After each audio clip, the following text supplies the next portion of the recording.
In this lesson, we're going to take just a moment to overview some of the features of the MIB opacity sample compositing node. Alright, so if you've already had a chance to use the MIB transparency sample compositing node, you'll actually find that the information is fairly redundant whenever talking about the MIB opacity node. So we actually won't spend a great deal of time talking about this particular node, again just because the opacity node and the transparency node are actually the same node. They pretty much do the exact same thing.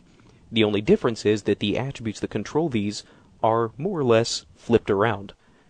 So if I were to take this Phong shader, drop it into our opacity node, what you'll see is that if I take the opacity all the way to black, that means that there is no opacity. In other words, it's completely transparent.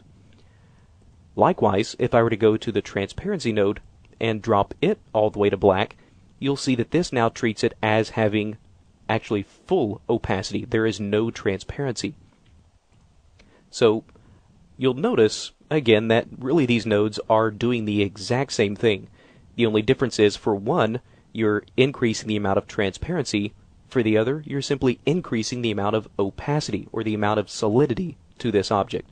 So if you want to learn more about the actual complications that you may run into when using this MIB opacity node, you can refer to the lesson where we talk about the MIB transparency sample compositing node. Again, because these are pretty much doing the exact same thing.